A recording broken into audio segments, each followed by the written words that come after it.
intervenons également sur le développement professionnel continu. Plus concrètement, les illustrations d'actions qui ont été mises en œuvre grâce aux URPS, c'est la vaccination contre la grippe en officine, également la formation pour la conduite des trodes antigéniques. Les dotations, c'est en lien, alors là, nous, par exemple, en Martinique, c'est en lien avec la CPTS, les dotations pour les équipements de protection individuelle pendant Covid. Donc, tout ça, ça relève des actions qui sont menées par l'URPS.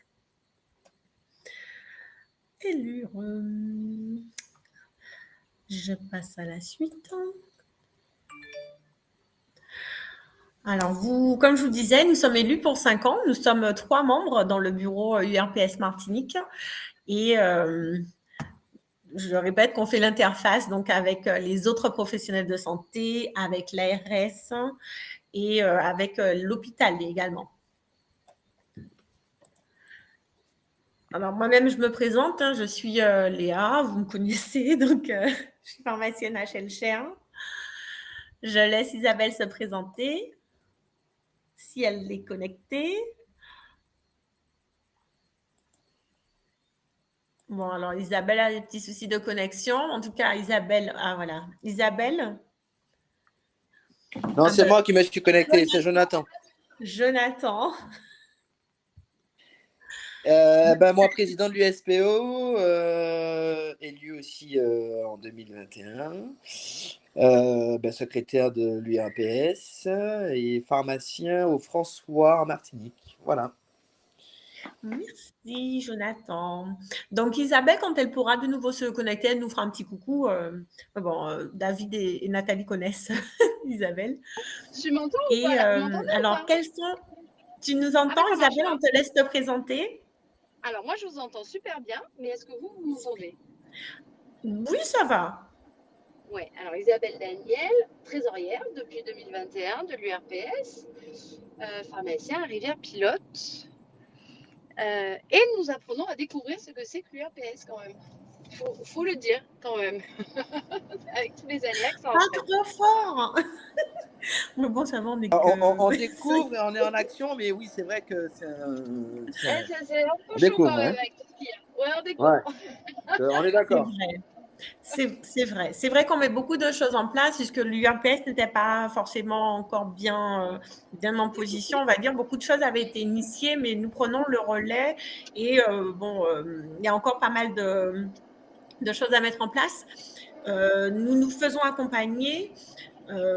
Et justement, c'est grâce aussi au cabinet Caducé que nous pouvons maintenant mettre des choses en place et vous présenter le projet que nous avons prévu donc pour les 4 prochaines années, puisqu'on a déjà mangé une première année.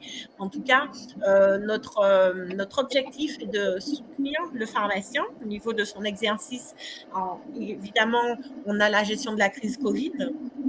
Mais l'idée, c'est de pouvoir mettre en place, donc ce n'est pas l'idée, puisque c'est déjà le cas. Nous souhaitons vous apporter des informations mensuelles. Donc, vous avez par exemple déjà ce webinaire, puisqu'on va faire des webinaires chaque mois. Nous avons la newsletter qui colle au plus près de l'actualité. Et nous allons également mettre en place une cellule d'écoute et d'accompagnement pour que, en cas de besoin, les confrères puissent appeler sur cette ligne et s'exprimer et puis également être conseillés. L'autre point que nous allons mettre en place, l'autre point consiste à améliorer la prise en charge des patients. Donc là, ce serait par le biais de subventions que nous allons tenter de mettre en place avec l'ARS ou éventuellement même avec les collectivités, notamment pour les personnes qui sont polymédiquées ou bien celles qui sont isolées socialement, familialement. Et souvent, on fait des livraisons. Mais là, le but, ce serait d'encadrer tout ça et puis que le pharmacien puisse s'y retrouver financièrement, puisque très souvent, les livraisons sont faites gratuitement. Et nous souhaiterions pouvoir financer tout ça par les instances locales. Alors, l'aide au recrutement, c'est également un chapitre qui nous tient à cœur, puisque vous avez, je pense que comme nous, on a souvent donc tous les confrères des problèmes de recrutement. Nous sommes souvent sous-effectifs, notamment pendant le Covid. Je pense qu'on a tous ressenti de façon vraiment exacerbée cette difficulté de recruter et puis le fait d'être souvent sous-effectif, ce qui rend notre exercice beaucoup plus compliqué. Donc, nous sommes en train de réfléchir à la mise en place d'une plateforme qui permettrait donc de faciliter le recrutement des préparateurs, des pharmaciens, que ce soit en CDD, en CDI ou pour des remplacements ponctuels. Et je peux vous dire que ceci, c'est l'un des points principaux de notre projet sur les années qui restent à courir. Donc, évidemment, on va également travailler sur la coopération interprofessionnelle. Nous sommes là pour faire le lien avec les autres professionnels de santé. Donc, nous allons notamment aborder la question des maisons de santé pluridisciplinaires, des CPTS, puisque bon, déjà en Martinique, on a une CPTS qui a été mise en place par c'était le docteur Kriki Ayot. Et nous parlerons également des établissements de santé pluridisciplinaire ou le terme m'échappe, je ne sais plus. Mais en tout cas, nous parlerons des ESP et des MSP, mais nous détaillerons tout Oui, cela alors, donc les équipes de soins primaires et ensuite on a les maisons de santé pluriprofessionnelles. Merci beaucoup, Frédéric, pour les précisions. Et puis, pour terminer, le lien avec l'hôpital. Comme vous savez, nous avons souvent des patients qui sortent de l'hôpital et qui ne sont pas au courant que nous, pharmaciens, nous sommes à même de leur proposer du matériel médical parce que ces patients-là se font alpaguer par d'autres organismes de fourniture de matériel médical. Et notre objectif, c'est que ces patients soient correctement informés à leur sortie d'hôpital et qu'ils sachent qu'ils peuvent trouver ce matériel chez les pharmaciens d'officine. Et donc ça, c'est l'un des 5 points que nous allons mettre en œuvre sur les années qu'il nous reste pour notre mandature. Donc là, je passe la parole à notre équipe d'experts. Alors moi, je les appelle les experts parce que c'est grâce à l'accompagnement de notre cabinet conseil que nous sommes en mesure de vous proposer tout cela et de mettre tout cela en place. Et comme vous avez pu voir, nous avons maintenant un site internet, nous avons les newsletters. Enfin, tout ça, on va en parler là, dans la suite de cette présentation. Et tout cela, c'est parce que nous sommes bien accompagnés. Nous sommes entourés du cabinet Caducé Conseil. Et comme j'aurai l'occasion de le redire pendant la présentation, je vais vous dire les experts. Voilà. Donc, je passe la parole à l'un de nos experts qui va vous détailler notre projet. Donc là, notamment la plateforme de recrutement et tout le reste du projet. Merci. Léa, une seconde avant qu'on aille sur la plateforme de recrutement, juste peut-être qu'on se présente. Caducé, Oui, donc nous, s'il on est vous un plaît. cabinet spécialisé dans l'accompagnement en fait, des officines. On intervient auprès de plusieurs URPS. On est également cabinet conseil pour l'Ordre national des pharmaciens sur tout ce qui est démarche qualité, organisation des structures. Et donc, on a été sollicité effectivement par l'URPS Martinique pour les appuyer en fait sur la réalisation d'un certain nombre de leurs objectifs et du projet que Léa vient de présenter à l'instant. Donc on s'inscrit en soutien effectivement des actions menées par le bureau qui a également été présenté auparavant et on est disponible évidemment du coup aussi pour l'ensemble des pharmaciens de Lille sur les différentes sous-composantes qu'on a vues comme par exemple effectivement la hotline. On a une situation un petit peu délicate qu'on a traversée ces derniers mois, ces dernières années au niveau de la crise sanitaire et de la crise sociale. Donc les pharmaciens pourront s'appuyer sur nous. Il y aura bientôt une communication sur cette fameuse hotline. On anime aussi, on y viendra tout à l'heure, un certain nombre de points d'information réguliers en discussion et en collaboration avec le bureau au travers de newsletters, au travers aussi d'un groupe d'échange WhatsApp qu'on précisera tout à l'heure et enfin via le site internet de l'URPS qui a pour vocation de fournir énormément de matière et d'informations sur l'actualité professionnelle à l'ensemble des pharmaciens de Lille. Je donne la parole donc du coup à Ludovic du cabinet pour qu'il zoome un petit peu sur certains aspects qu'on a vus au niveau du projet présenté par Léa là il y a une petite seconde. Alors on va pas forcément les faire dans l'ordre, on zoomera pas non plus sur toutes les composantes parce qu'il y en avait beaucoup, mais il y en a certaines sur lesquelles on voulait vraiment amener un éclairage parce qu'elles sont assez sensibles et assez essentielles pour la profession. Je pense notamment, par exemple, effectivement, à la problématique du recrutement, qui aujourd'hui est une réelle difficulté rencontrée par les confrères. Donc là, je laisse la parole à Ludovic, qui va exposer un petit peu ce qu'on envisage là de faire dans ce mandat de 5 années, et même peut-être de manière beaucoup plus précise encore sur cette année 2022. Voilà, donc bonsoir à tous. Donc Ludovic Schalk, donc comme Frédéric l'a déjà dit très justement, je suis consultant pour Caducée et je m'occupe voilà, de certains points en particulier. Donc notamment, j'accompagne le projet de plateforme de recrutement. Donc effectivement, on s'est rendu compte, et notamment aussi vous à votre niveau, qu'il y avait effectivement une vraie difficulté à trouver des effectifs, que ça soit aussi bien pour des remplacements ponctuels que pour des embauches en CDI, CDD. Et du coup, effectivement, c'est une vraie préoccupation chez les confrères parce que, à un moment donné, quand vous n'avez plus personne, ça pose un vrai souci. Et je sais que voilà, il y a eu des cas où il y a 1, 2, 3 collaborateurs qui manquaient et c'était très compliqué. Et ça s'est justement accentué fin de l'année 2021, notamment du fait des crises sociales qui ont pesé sur l'attractivité des territoires, notamment auprès de la métropole. Et donc, en fait, l'idée, c'est, pour l'URPS pharmacien, c'est de créer une plateforme de recrutement qui sera cofinancée par l'ARS et qu'on va relayer médiatiquement sur tout le territoire français. Alors, l'idée, c'est vraiment que cet accès soit gratuit pour toutes les officines. Donc, je suis désolé, je suis un petit peu enrhumé, donc voilà, donc je parle un peu du nez. Voilà. Et alors, en fait, on va axer ça principalement sur deux gros vecteurs. Donc, un, c'est les remplacements de courte durée, les CDD. Donc là, l'idée, c'est de créer une espèce de pool de remplaçants. Donc, chaque remplaçant pourra se présenter sur la plateforme et pourra dire, voilà, moi, je suis disponible à telle date en Martinique. Donc, ça peut être des gens qui sont déjà présents sur l'île, qui font des remplacements. Ça peut être des gens de métropole ou ça peut être des gens carrément d'autres pays, voilà, pourvu qu'ils parlent la langue. Donc ça, on a ce premier vecteur et évidemment, les pharmaciens pourront donc aller sur le site et dire « Ok, voilà, je vois ces personnes qui sont en remplacement, qui font des remplacements et qui pourront du coup, évidemment, se mettre en contact. » Ensuite, Excuse-moi, juste une petite oui, parenthèse sur ce point. Moi, j'étais en contact avec des médecins, des pharmaciens, des préparateurs de l'île Maurice. oui, Très compliqué de les faire venir parce qu'au niveau de l'ordre et au niveau de la loi française, ils n'ont pas le droit d'exercer chez nous, etc., etc.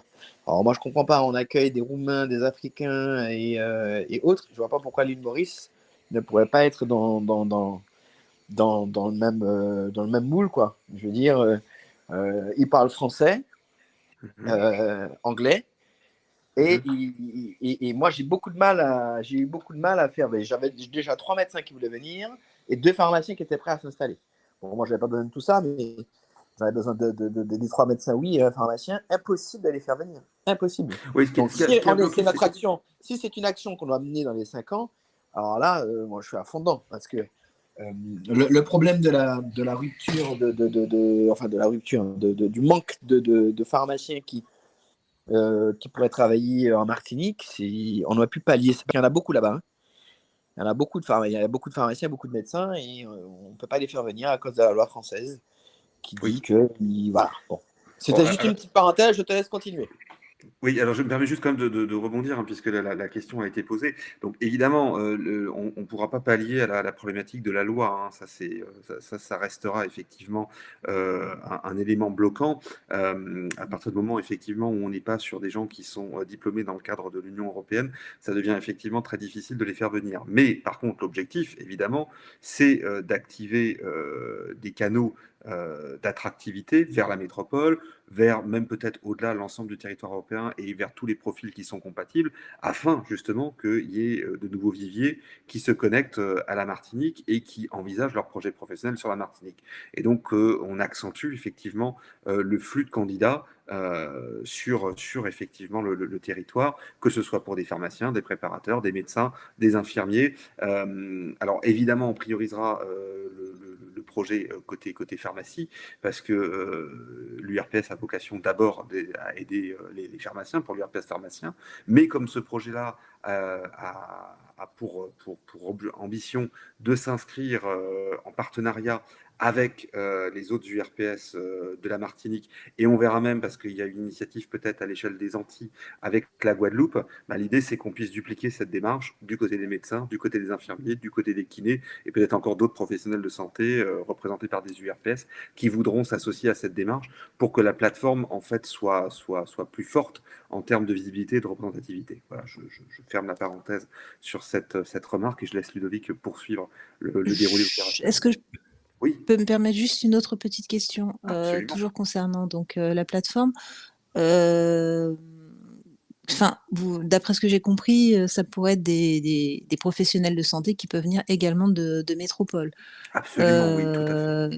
Ils sont recrutés sur la plateforme sur la base de quel élément et est-ce que tout est négociable ou pas? Parce que je vois à l'heure actuelle, il existe un certain nombre de boîtes d'intérim, je fais allusion notamment à 24/7, sauf ou d'autres également, quoi, puisque bon, c'est très compliqué de trouver en local. Et les exigences des pharmaciens sont assez impressionnantes. Donc je voulais savoir, est-ce que ce sera sur le même principe ou pas? Parce Donc, que je veux bien qu'on propose un certain nombre de choses, mais c'est quand même un travail et c'est pas non plus à proposer billets, voitures, logements, limite, voilà, la totale, plus une rémunération qui est bien plus élevée que celle qui est proposée en généralement là-bas. Maintenant, je sais qu'il y a la loi de l'offre et du marché, mais je veux juste savoir en quelles conditions c'est prévu cette plateforme, justement. Alors, la plateforme au départ, c'est un vecteur, hein, c'est-à-dire que l'objectif, c'est de trouver un canal qui a une très très forte visibilité afin qu'il puisse atteindre efficacement la métropole. Donc, au départ, si vous voulez, chaque officine, chaque entreprise qui recrute sur le principe est libre de proposer ce qu'elle souhaite par rapport effectivement aux éventuels candidats. Mais l'idée de la plateforme, c'est aussi de s'appuyer sur un groupe de consultants en arrière-plan pour aider et accompagner les pharmaciens dans la construction de leur offre. Alors, l'objectif n'est pas évidemment d'interdire ou de réguler de manière autoritaire la manière dont les annonces seraient produites, mais par contre, on peut quand même accompagner un petit peu certains éléments de formulation, de présentation, alors notamment effectivement sur la problématique de la rémunération et des salaires, alors avec des réflexes tout simples, hein. Déjà, une des suggestions de base que les consultants induisent généralement sur cette plateforme, c'est de ne pas forcément positionner de rémunération dans l'annonce en elle-même, puisque la rémunération, elle est très dépendante déjà du profil qui postule, tout simplement. Je sais bien que les rémunérations sont parties grandement à la hausse, mais malgré tout, c'est pas pareil selon que vous avez quelqu'un qui a 1 année d'expérience ou quelqu'un qui a 15 années d'expérience. Donc, une rémunération sur un poste, ça n'a pas forcément de sens. Donc, on va essayer quand même de conseiller, d'accompagner les Je profils. suis bien d'accord avec ça, sauf que le problème, c'est qu'un certain nombre de pharmaciens qui sont en 6e année ou en première année, qui ont quasiment pas d'expérience, du fait de la pénurie et c'est toujours le principe de la loi de l'offre et de la demande, se permettent de demander des choses que des pharmaciens en local qui ont une expérience, c'est-à-dire qu'ils demandent la même chose.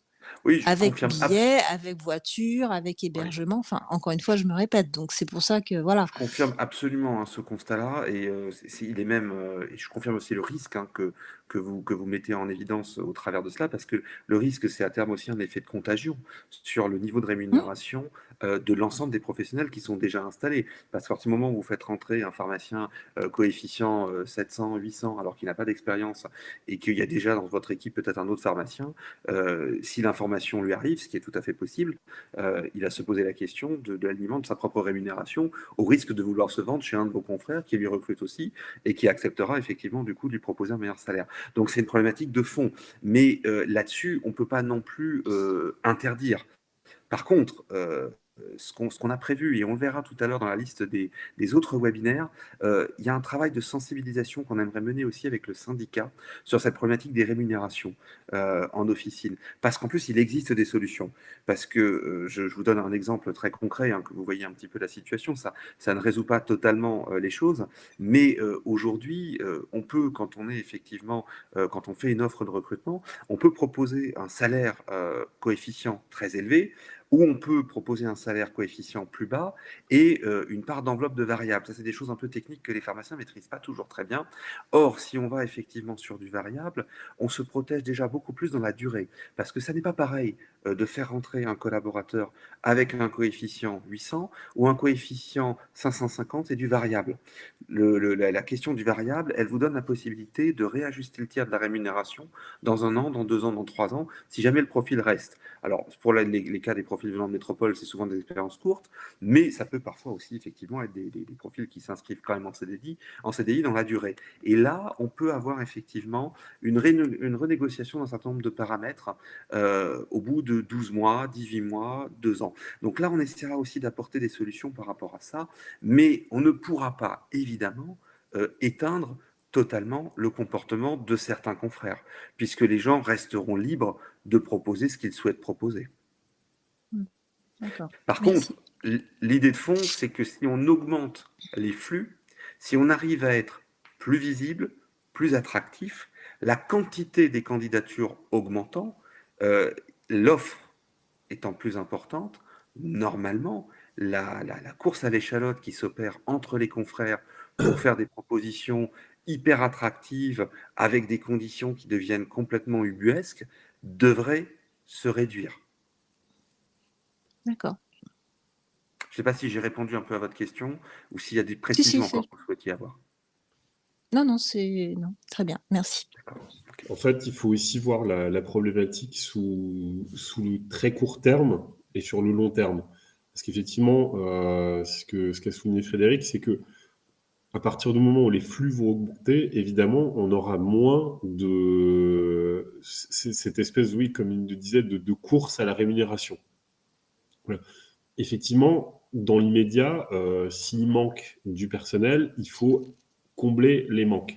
Et effectivement, ben voilà, ça, on le verra dans des prochains volets. Effectivement, la rémunération variable, c'est un bon vecteur d'ajustement et aussi de limitation des risques. Et l'idée, en fait, de la plateforme, elle est double. Enfin, elle est même triple. C'est-à-dire qu'en fait, on a les remplacements de courte durée, les CDD. De l'autre côté, on a l'installation, les nouvelles installations, et on a les CDI. Voilà. Donc ça, c'est les deux principales choses qu'on peut faire à court terme. Et on a 2 vecteurs, recruter en local et recruter en métropole, voire au-delà. Voilà, donc au-delà, c'est l'Union européenne, plus quelques pays où les diplômes sont reconnus en métropole et et donc du coup, par extension, aux Antilles. Alors, on a évidemment plusieurs facteurs d'ajustement, plusieurs facteurs qu'on va travailler. Donc, premièrement, c'est de rendre attractif et concrète une installation professionnelle aux Antilles. Alors, au-delà de l'aspect plage et soleil, hein, donc ça, on va présenter ça de manière aussi très concrète. Ensuite, il y a un autre vecteur aussi, c'est d'encourager le retour sur les territoires des professionnels antillais. Donc ça, c'est aussi quelque chose de très important. Et c'est pour ça qu'on parlait, que Frédéric a avant énoncé ça. On va essayer de se greffer sur d'autres URPS aussi, donc que ce soit d'autres professionnels, mais aussi sur les Antilles en général. Parce qu'effectivement, de présenter les Antilles en général, ça sera plus attractif, plus visible, et on aura aussi plus de budget au niveau de la communication. Voilà. Donc cet effort aujourd'hui, on peut préciser qu'il est déjà engagé aussi en parallèle côté guadeloupéen avec l'URPS des pharmaciens de Guadeloupe qui porte en fait en parallèle le même projet, et l'idée c'est de fusionner sur une plateforme commune. Alors certes, effectivement, c'est le risque qu'on ait des profils qui vont de Martinique vers la Guadeloupe ou vice-versa, mais ça augmente effectivement l'idée d'avoir ce portail unique qui devient une vraie vitrine, réflexe pour l'ensemble des candidats. Et ensuite, ce qui est aussi un facteur important, c'est de faciliter l'installation sur les territoires de tous ceux qui vont arriver. Donc là aussi, on va proposer vraiment un accompagnement global. Donc il y aura pas mal de... notamment, par exemple, ce qui est souvent un problème, c'est le conjoint. Et effectivement, si le conjoint est, par exemple, dans une profession médicale, s'il y a une maison de santé pas loin, ce genre de choses, c'est plus facile. Donc là, vous pouvez aussi voir des confrères d'autres professions et dire, OK, on va proposer un poste aussi au conjoint. Si le conjoint n'est pas forcément dans la profession médicale, il y a plein de couples où c'est comme ça, il n'y a pas de souci, on peut aussi voir qu'est-ce qu'on peut proposer. Parce qu'il y a toujours, et ça c'est vu qu'on est sur de l'ultra local, l'avantage c'est qu'on peut vraiment, et là aussi on peut se démarquer de beaucoup d'autres plateformes qui existent et d'autres vecteurs, c'est-à-dire qu'on va dire, OK, on connaît peut-être quelqu'un qui embauche, je ne sais pas moi, dans un tout autre secteur. Et ça aussi, on va essayer de le présenter et de l'accompagner. Ensuite, on veut absolument améliorer la correspondance locale entre l'offre et la demande. Donc ça, c'est très important puisque on l'a vu notamment sur les remplacements. Peut-être que sur l'île, sur le territoire, il y a déjà des gens qui font du remplacement, mais ils ne sont pas forcément connus de toutes les officines. Donc là, c'est aussi cette mise en relation qu'on veut faciliter. Évidemment, et ça, c'est pour ça que je disais avant, il y a du court terme, du moyen et du long terme. C'est qu'à long terme, évidemment, on veut aussi encourager et développer au niveau local la formation des futurs professionnels de santé. Donc là aussi, ça va être un vrai travail, et c'est pour ça que le soutien de l'ARS est très important à ce niveau-là, puisque c'est aussi une volonté de l'ARS de faire ça. C'est encourager et développer au niveau local la formation des professionnels, ça veut dire aussi inciter les étudiants, ou plutôt, on va même dire, ça commence déjà dès le collège, de présenter les professions qui existent, que ce soit au niveau, il y a des formations plus ou moins longues. Donc là aussi, évidemment, des pharmaciens, on ne va pas en avoir en claquant des doigts, puisque c'est un cursus très long. Mais si on s'inscrit vraiment sur un calendrier long, si on arrive par exemple déjà en troisième, les stages de troisième, à avoir quelques personnes qui font leur stage et qui vont dire « Ah bah oui, tiens, préparateur, ça peut être sympa » ou « Ça peut être très sympa de faire pharmacien », on aura déjà suscité des vocations. Et ça va être pareil au lycée, et ça va être pareil après. Donc voilà, donc ça, c'est aussi un vecteur qu'on souhaite vraiment développer. Donc on va aussi mener quelques actions, on va aussi faire des supports de communication à ce niveau-là. Et l'idée aussi et la philosophie derrière tout ça, c'est aussi de développer l'entraide plutôt que la concurrence. Parce que, par exemple, vous pouvez très bien vous retrouver à dire « Ok, moi, dans mon officine, j'ai besoin de quelqu'un qui a 5 ans d'expérience ou 10 ans d'expérience parce que il me faut quelqu'un d'aguerri, parce que j'ai une équipe où ça peut être un peu compliqué. » Mais vous allez peut-être avoir une candidature super intéressante, mais qui n'a pas assez d'expérience. Et vous allez dire « Ouais, mais moi, mon collègue ou mon confrère, ma consoeur qui est un petit peu plus loin, cherche justement un profil plutôt débutant. » Et vous allez aussi discuter entre vous et peut-être mettre en relation. Vous allez faire passer un entretien à quelqu'un, vous allez dire « Ok, dans mon équipe, ça va peut-être pas aller, mais moi, je sais que dans telle équipe, ça pourrait coller. » Donc voilà, donc ça, c'est aussi un petit peu la philosophie. Et donc, oui, et puis tout bonnement, il y a aussi les profils qui sont en CDD, qui ont fini un CDD, qui sont de nouveau disponibles sur le marché du travail, qui correspondent à d'autres offres, etc. Voilà, c'est aussi cette logique-là, oui. Exactement. Je me permets juste d'accueillir Émilie qui est arrivée entre-temps. Alors, comme on est en très petit comité, j'en profite puisque, tant qu'à faire, Émilie de la pharmacie de la Galéria, j'espère que tu nous entends bien. Et pour rappel, Émilie, nous avons vu avant ton arrivée le rôle de l'URPS, puisque nous avons parlé des 3 instances qui représentent la profession, donc l'URPS, l'ordre et le syndicat. Et puis, donc, nous, l'URPS, nous sommes là pour favoriser l'interprofessionnalité. Et également, nous sommes en relais de l'ARS et des collectivités. Donc là, nous sommes en train de présenter les projets que nous souhaitons mener à terme pour notre mandature et voire au-delà, si nous sommes de nouveau présents pour la suite. Et en premier lieu, c'est la mise en place d'une plateforme de recrutement pour avoir des pharmaciens et des préparateurs sur notre département. Oui, bonsoir. Eh bien, Bonsoir. merci pour la présentation. C'est gentil parce que du coup, je rattrape un petit peu le retard. Mais merci. Ouais, En tout cas, je viens ouais. de. Ça fait quoi? Ça doit faire 10 minutes que je suis et c'est très intéressant. Donc, je vous écoute avec avec grande attention. Merci. Je Et me Émilie, permets nous hein, pour sommes tous ceux avec qui... Frédéric. Oui. Ah bon. Pour tous Nous ceux qui sommes auraient avec loupé le Frédéric. début, et même pour les absents tout court, hein, il y aura une mise à disposition de l'ensemble du webinaire, hein, puisqu'il est enregistré, et il pourra être revisionné à loisir, sans souci. Voilà. Voilà, par rapport à des Et éventuels petits ratés de démarrage, parce que certains sont arrivés avec un peu de retard, et c'est normal, pas de souci. Ou si certains doivent partir précocement, il y aura la possibilité de revisionner évidemment les éléments. voilà. Donc, Sachant que nous faisons en sorte de ne pas rester trop longtemps non plus, puisqu'on sait que Voilà. bon, les journées sont déjà longues. Donc, voilà. Donc, et donc sur les fonctionnalités de la plateforme, donc sur ce qu'on va proposer, donc il y a des aides pour les pharmaciens recruteurs. Donc on va proposer une aide à la rédaction des annonces. On va proposer l'aide à la diffusion des annonces. Donc on va sélectionner les canaux de diffusion les plus appropriés. Donc évidemment en métropole, on va aussi se rapprocher. Donc on va se rapprocher des universités, enfin de tous les lieux où on peut trouver du monde. la plateforme est multicanale, hein, dans le sens où c'est à la fois un site internet et également une plateforme qui relaye automatiquement sur les réseaux sociaux les annonces, hein. Donc c'est Ouais. aussi dans la diffusion ce côté multivecteur en fait, hein, qui est prévu dans le cadre du projet. Voilà, et puis on va aller évidemment selon le public visé, on ira sur différents canaux. Voilà. Donc s'il faut qu'on aille sur TikTok, ben, on ira sur TikTok pour avoir les jeunes préparateurs. Enfin voilà, ça, ou même pour susciter des vocations, c'est ce qu'on disait avant. Donc on va aussi aider, donc voilà, à trouver et sélectionner les candidats. Il y aura une aide juridique aussi, donc rédaction, voilà, on pourra aider à rédiger des contrats, enfin, sur les questions un petit peu particulières, notamment, bah voilà, est-ce que finalement tel profil a le droit de venir ou pas, enfin ça on fera aussi l'interface.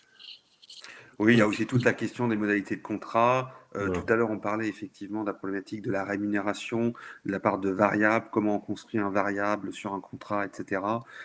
S'il y a des clauses aussi, hein, par exemple, je donne des exemples très concrets sur la formation, hein, peu de managers le savent, mais vous pouvez lier le contrat dans la durée d'un collaborateur entrant si vous mettez en face une formation, hein, on peut tout à fait, si par exemple vous avez quelqu'un qui arrive et qui dit voilà, moi je veux faire un DU naturaux, ça m'intéresse beaucoup, etc. Vous pouvez dire ok, moi je finance le DU naturaux, mais en contrepartie un engagement de 24 mois au niveau de l'officine. Bon, tout ce background juridique qui accompagne en fait la vie RH des collaborateurs sera disponible via la plateforme. Voilà, donc ça c'est quelque chose, oui, c'est un point vraiment important puisqu'on veut vraiment accompagner les pharmaciens d'officine sur les volets juridiques et sur tout ce qui est un petit peu compliqué au niveau des RH. On va aussi, et ça c'est un point qui est souvent compliqué à aborder, notamment ben, voilà, dans les petites structures. Donc ça c'est, alors moi j'ai une longue expérience aussi RH derrière moi. Donc ça, je m'appuie vraiment beaucoup là-dessus. Et c'est vrai qu'au cours de ma carrière, ce que j'ai constaté, c'est que ce qui est très important aussi, c'est ce qu'on appelle le pré-boarding et le onboarding. Alors, c'est des termes anglais, c'est pas très joli. En fait, le pré-boarding, c'est de préparer l'arrivée du nouveau collaborateur. C'est-à-dire que, par exemple, si quelqu'un signe un contrat, mais qu'il arrive que dans 6 mois, et ben en fait, pendant ces 6 mois, il y a des règles de communication avec lui. Il faut déjà lui présenter un petit peu la structure. Faut créer du lien.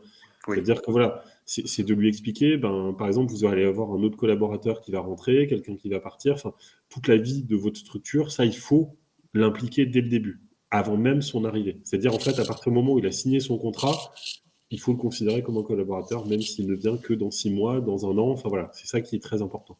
Et le onboarding, c'est aussi, et ça, c'est quelque chose de très important. Alors ça, c'est, je ne sais pas si en pharmacie, c'est quelque chose que, ou en Martinique, c'est quelque chose que vous dites, mais en tout cas, normalement, dans les RH, dans la vie d'un collaborateur, il y a 2 jours les plus importants. C'est l'arrivée, c'est le premier jour, et c'est le dernier jour dans l'entreprise. Et ces 2 jours-là, il faut absolument pas les rater. Et donc ça, c'est aussi quelque chose qu'on veut aider. Donc voilà, par exemple, en créant un livret d'accueil, en vous accompagnant voilà, sur ce qu'il faut faire le premier jour, sur le deuxième jour. Enfin voilà, ça c'est des choses qui sont essentielles. Globalement, effectivement, Ludovic, c'est très important ce qu'il souligne, c'est vrai qu'il y a beaucoup d'officines qui intègrent aussi des collaborateurs, on va dire, dans le feu de l'action, c'est-à-dire vous êtes, et surtout en ce moment, déjà la tête sous l'eau, et il y a parfois des entrées qui se font, on va dire, un peu à la va-vite, qui sont pas forcément très bien structurées, et où ensuite ça rate avec le collaborateur. Alors ça rate de plein de manières, parce que il s'intègre pas conformément aux attentes du titulaire, mais parfois simplement parce qu'il n'a pas compris ces attentes-là, parce qu'on n'a pas eu le temps de les définir clairement. Il ne s'intègre pas parfois avec les membres de l'équipe qui sont en place depuis des années et qui sont chez eux, et on n'a pas trop bien prévu effectivement comment est-ce que ça allait s'articuler le relationnel avec ces profils-là. Et parfois, même quand c'est le cas d'un profil qui vient de métropole, il ne s'intègre pas parce qu'il a des difficultés d'installation au niveau local, il n'en parle pas trop, et en fait ce qui se passe, c'est qu'au bout de 2-3 mois, il se rend compte que aller sur une île à 8000 km de la métropole, c'est peut-être pas aussi idyllique et aussi facile que ce qu'il imaginait. Et comme il n'en a pas parlé, comme il n'a pas parlé de son ressenti, il refait ses valises, il repart dans l'autre sens. Et donc là, c'est un échec parce qu'on a mis de l'énergie pour recruter. Donc pour toutes ces raisons-là, on va ici quand même vous donner quelques petits points d'appui, des petits outils, des petits conseils, des trucs assez simples pour éviter d'échouer sur cette première phase. Voilà, parce que ça, c'est vraiment primordial. Et ensuite, on a aussi une autre aide, c'est si jamais voilà, les cessations, les cessions d'activité. Donc ça aussi, c'est quelque chose sur donc là, lequel... on est vraiment sur la partie très particulière. Hein, voilà. L'idée, c'est pas de se substituer à des transactionnaires, etc., Non. mais c'est d'être quand même sur cette question-là. Alors là, on l'a mis pour les pharmaciens, ça fait aussi partie des problématiques, évidemment, mais on le vise aussi beaucoup puisqu'on a parlé tout à l'heure éventuellement d'élargir cette plateforme aux médecins, aux infirmiers. Là, c'est beaucoup plus sensible encore, parce que quand on a un médecin qui s'en va, et c'est du coup aussi très intéressant pour les titulaires qui sont autour, c'est d'essayer de lui proposer de se connecter à la plateforme pour prévenir de son départ et pour voir effectivement ce qu'on peut faire en termes de remplacement de son profil, d'activité, etc. Donc là c'est très stratégique, parce qu'en ce moment, c'est une problématique que beaucoup de pharmaciens vont rencontrer, c'est-à-dire qu'ils ont des médecins autour d'eux, et puis soudainement, il y en a 2 ou 3 qui annoncent partir dans 1 an, dans 2 ans, dans 3 ans. Et là, c'est la panique, parce que qu'est-ce qui va se passer? Est-ce que j'aurai des prescripteurs encore justement dans 2 ans, dans 3 ans? L'objectif, donc, c'est d'anticiper ça en disant, vous pouvez vous connecter à la plateforme pour signaler que vous allez partir, et qu'on peut déjà peut-être entamer un remplacement. Donc on vise évidemment les pharmaciens, mais surtout les autres professionnels de santé, et en particulier les médecins généralistes. Merci pour cette précision. Et voilà. Et donc il y a l'autre volet, évidemment, c'est l'aide aux candidats, donc préparateurs ou pharmaciens, ou autres. Hein, voilà, si vous avez des rayonistes, d'autres professions qui peuvent intervenir. Donc là aussi, il y a un volet formation, il y a de l'aide à la reconversion. Donc tout ça, c'est des volets qu'on va aborder. On a les aides à l'installation aussi, donc financières évidemment, et aussi...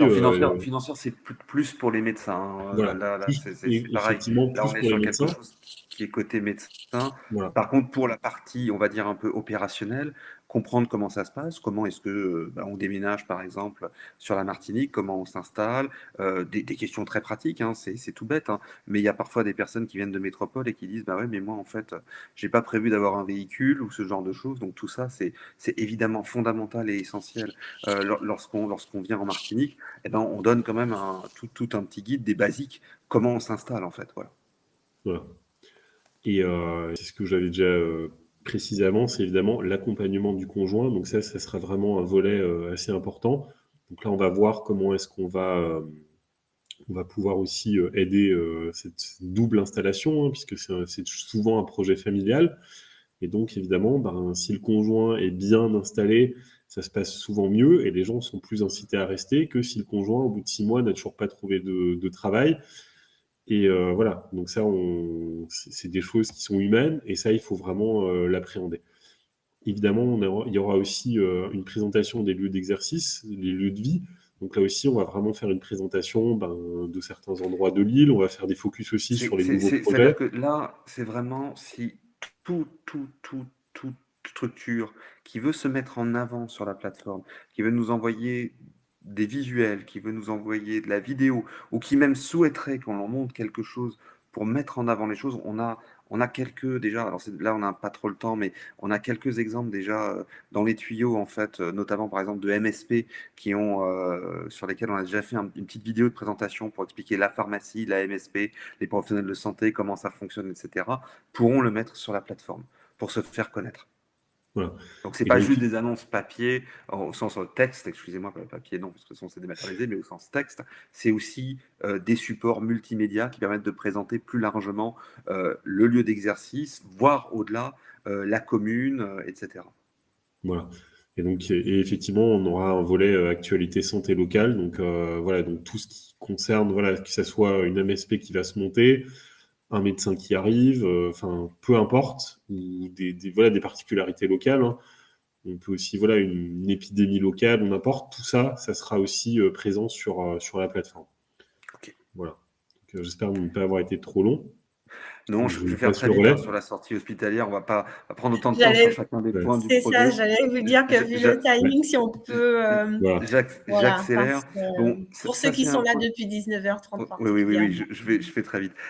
Donc la plateforme, évidemment, ça c'est quelque chose qui est déjà en cours de construction, hein. On est sur la version bêta là aujourd'hui de la plateforme. Je pense qu'on devrait pouvoir effectivement commencer tout doucement à avoir les phases tests vers l'été. Et donc c'est quelque chose qui verra le jour là sur 2022. Je pense au plus tard du plus tard à la rentrée du mois de septembre. Il y a d'autres projets hein, qu'on a vu tout à l'heure. Je vais juste zoomer sur un point. C'est la sortie hospitalière parce que là, on touche du doigt quelque chose qui est une problématique de longue date pour les officines. Je résume hein, pour tout le monde, hein, c'est ceux qui auraient peut-être oublié rapidement ce qu'on met derrière ces termes-là. Bah, c'est tout simplement les patients aujourd'hui qui sont hospitalisés et qui, en sortie d'hôpital, il y a une continuité à domicile hein, via justement une HAD ou plus simplement, effectivement, l'installation d'un certain nombre de matériel, etc., à leur domicile. Et il y a des sociétés qui, aujourd'hui, ont complètement phagocyté ce marché en se connectant directement à l'hôpital. Et donc, du coup, la pharmacie perd complètement ce flux. L'objectif qu'on se donne au travers de ce mandat, c'est d'essayer de redonner un petit peu, de ramener ce flux vers les pharmacies, alors avec différentes actions. Donc, ce qu'on souhaitait déjà dans un premier temps, c'est être capable aujourd'hui de vraiment offrir une photographie aux ARS et aux hôpitaux de ce que la pharmacie d'officine est capable de faire. Donc, il y a un travail de recensement aujourd'hui de l'initiative, de la capacité des pharmacies aujourd'hui à se positionner sur cette question-là. Combien de pharmacies font vraiment effectivement du matériel médical, combien de pharmacies sont volontaires et engagées sur cette dimension, quelles sont généralement en fait les réactivités proposées, et puis plus largement, ça on y viendra ensuite, c'est d'essayer d'expliquer en quoi la pharmacie, le pharmacien qui connaît bien son patient est un atout pour une hospitalisation à domicile par rapport à des sociétés tierces qui n'ont pas ce lien de proximité.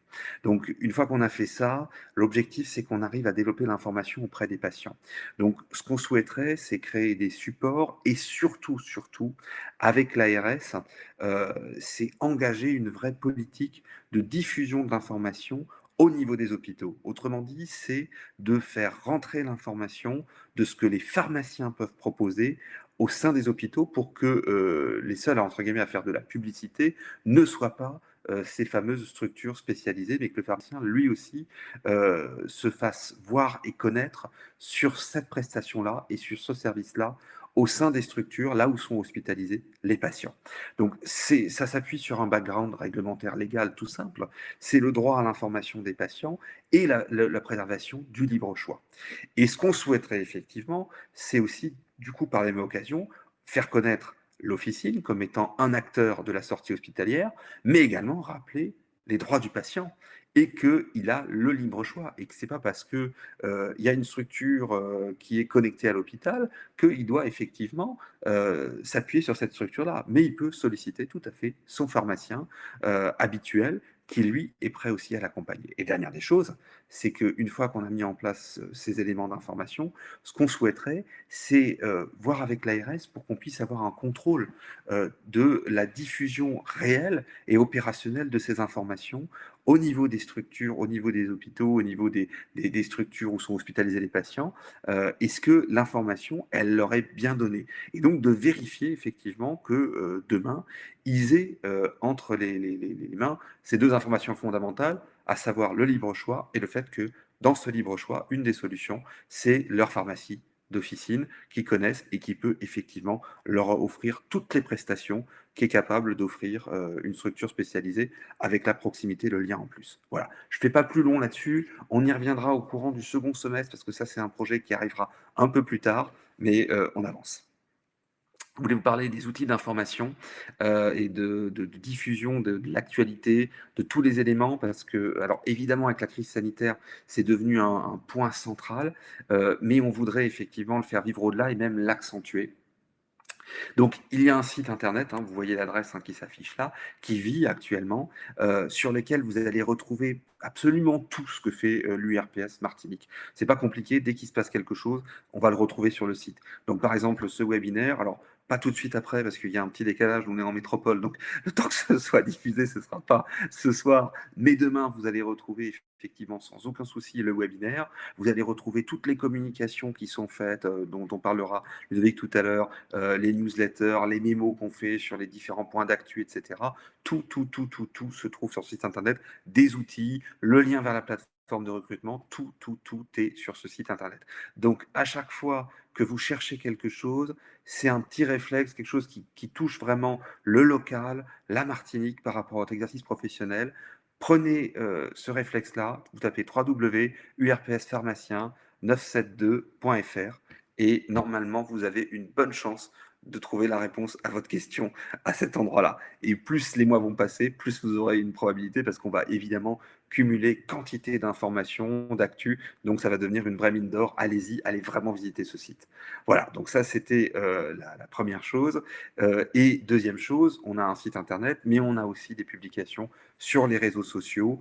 On a LinkedIn qui tourne, on donne régulièrement des relais de ce qu'on publie dans la newsletter dont parlera Ludovic tout à l'heure et aussi sur le site internet. Et puis, on a aussi effectivement des vidéos accessibles sur YouTube. À chaque fois qu'il y a des contenus vidéo, comme aujourd'hui par exemple, on pourra retrouver sur YouTube, la chaîne URPS, les enregistrements des webinaires sans aucun souci. Voilà, donc là je fais très vite aussi, puisque Léa m'a rappelé que le temps nous était compté, et elle a raison. Et donc je vais aller rapidement sur Je surveille la montre. une page Oui, on du va site internet accélérer. intéressant. On zoomera tout à l'heure sur l'agenda. Vous allez retrouver l'agenda qu'on présentera tout à l'heure aussi sur le site internet. Voilà. Donc, aussi rapidement à quelque chose qu'on avait, je fais très vite sur le site. On revient juste en arrière, Ludovic, je voudrais juste rappeler qu'on avait fait aussi une page qui est relayée par l'ARS, encore en arrière, sur les vaccinations, qui vaccine, qui dépiste. Ça, c'était déjà quelque chose qui était utilisable aujourd'hui sur le site URPS. Alors, pas forcément pour les patients uniquement, c'est aussi pour les officines, parce que tout le monde ne vaccine pas, tout le monde ne dépiste pas. Ça va être de savoir, j'ai un confrère qui vaccine, qui dépiste à tel endroit, je peux réorienter mon patient en disant, vous pouvez aller dans cette pharmacie-là, lui peut vous recevoir sans aucun souci. Okay. Donc, comme précisé par Frédéric, le lien est directement sur le site de l'ARS. Donc, on va sur l'ARS Martinique et on a un lien qui permet d'arriver sur le site de l'URPS et qui propose ce tableau. Absolument. OK. On continue. Donc, les ressources, on va peut-être pas. Voilà, on retrouve toutes les affichages, les infos, tout ce qu'il faut, pas de souci. Voilà. Je te laisse présenter le groupe WhatsApp, Ludovic. Donc, on a le groupe WhatsApp. Donc, ça, normalement, vous êtes presque tous dessus. Parce qu'on a pas mal de monde dessus. Alors, pour l'instant, effectivement, c'est beaucoup d'informations qui sont envoyées de notre côté. On relaye beaucoup notamment nos newsletters, les mémos sur certains sujets particuliers. L'idée, c'est que ça devienne vraiment un chat pour l'ensemble des titulaires. Donc, l'idée, c'est vraiment que chacun se sente libre de poser une question. Alors, l'idée, la philosophie, c'est laquelle? C'est par exemple, vous cherchez du Moderna, par exemple, pour vacciner, parce qu'il vous manque un flacon, ou vous avez un flacon de trop. Et bien, sur le groupe WhatsApp, vous pouvez tout de suite dire « je cherche un flacon de Moderna » et normalement, il y a un confrère qui va dire « ah ben moi j'en ai ». Voilà, donc ça c'est un peu... voilà, il peut y avoir plein d'autres questions, des questions techniques. Ça peut être aussi, par exemple, ah bah tiens, y a un bug pour enregistrer les dépistages. Est-ce que vous avez tous le bug ou est-ce que c'est que chez moi? Et donc, en général, il y en a 2 qui répondent et donc on sait tout de suite, OK, c'est un bug généralisé. Il y en a un qui appelle, qui appelle la hotline et c'est réglé. Voilà, donc ça, c'est vraiment quelque chose, ça doit être un vrai espace d'échange et ça doit vraiment vivre. Je me Et permets juste, l'idée, Ludovic, de compléter une seconde en disant oui, que nous, on est aussi en appui derrière. Donc, s'il y a voilà. une question plus technique, alors je ne veux surtout pas ouvrir un débat, hein, c'est juste un exemple que je donne là-dessus. Mais si, par exemple, effectivement, des officines ont des collaborateurs suspendus du fait de l'obligation vaccinale ou ce genre de choses, ou une problématique, effectivement, par rapport à ce respect-là, comment je déboucle cette situation, ils peuvent effectivement solliciter aussi le WhatsApp. Et si il n'y a pas de confrère qui est en capacité de répondre, mais c'est quelque chose d'assez réglementaire ou d'assez technique au niveau RH, nous, on est en appui derrière pour apporter des réponses sans aucun souci. Exactement, voilà, Avec le bureau, évidemment, toutes les Léa, questions Isabelle techniques, et Jonathan. exactement. Donc toutes les questions techniques, vous pouvez les poser et on vous trouvera une réponse. Voilà. En général, on est assez réactif. Alors effectivement, il y a parfois le problème du décalage, mais bon, en général, On on est est connecté quand même réactif. assez tard, donc normalement, ça devrait aller. Vous êtes très Voilà. réactifs. Nos experts sont réactifs. Merci. Merci Léa. Voilà. Et donc, Alors, je passe la parole à Léa. j'enchaîne sur les webinaires. Je ne sais pas si on dit webinaire ou webinaire. Bon, je veux dire webinaire. Comment, ouais, voilà, Et, comme vous voulez. donc, nous vous invitons à des webinaires mensuels. Donc, nous avons retenu le 3e mercredi du mois. Donc, nous commençons aujourd'hui avec la présentation de notre URPS. Et le programme que nous vous avons préparé est le suivant. Donc, bon, vous pouvez voir le 20 avril. Bon, aujourd'hui, qu'est-ce que c'est que l'URPS? Le 18 mai, nous vous proposons de faire le point sur comment gérer les situations de crise dans nos pharmacies, que ce soit avec les patients ou pour nous-mêmes, comment gérer notre fatigue. Je pense que c'est un sujet qui est très concret pour nous tous. En juin, la question du recrutement sera abordée avec vous, toujours sous format de webinaire. Nous verrons à la rentrée la question de la santé Léa, hospitalière. sur le recrutement, Oui. je me permets, on verra des clés, notamment par exemple par rapport à ce qu'on disait tout à l'heure, sur les problématiques de rémunération, sur la remarque qu'a fait, si j'ai bonne mémoire, Nathalie, hein, qui est intervenue sur comment on gère ces politiques-là de rémunération. Se positionner face à cette problématique de course à l'échalote, excusez-moi du terme, mais voilà, on abordera ces questions-là. Je vous ai coupé, allez-y. Évidemment, ce sera beaucoup plus. On va rentrer dans les détails. Hein, donc là, je vous présente les grandes lignes, les titres, hein, mais bien entendu, ce sont des sujets que nous allons approfondir. Et en octobre 2022, la coopération interprofessionnelle.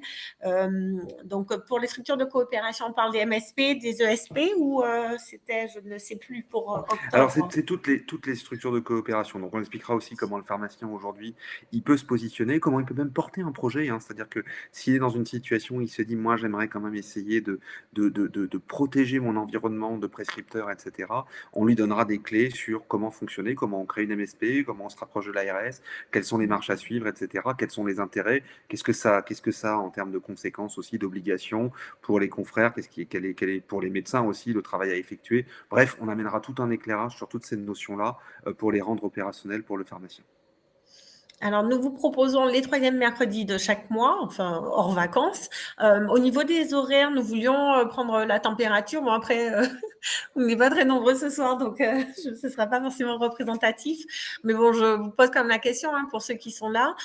Est-ce que ça vous convient plutôt en soirée comme nous faisons là, ou est-ce que c'est possible éventuellement en milieu de journée? Ce serait aux alentours de 13 heures. Oui. Voilà, donc est-ce que vous auriez une préférence, Nathalie avec nous, Émilie, je crois que David est parti, mais en tout cas déjà pour vous qui êtes là, est-ce que vous auriez une préférence? Alors, en ce qui me concerne, donc c'est Nathalie, je préférais plutôt comme là maintenant en soirée. Ok. Émilie, merci Nathalie. Alors, je ne sais pas si Émilie nous entend. Émilie. Donc après, il est possible qu'Émilie ait laissé... voilà, je ne sais pas. Alors après, ceux qui nous suivront en replay, vous pouvez aussi intervenir sur WhatsApp justement pour nous donner vos préférences. Ah voilà, Émilie.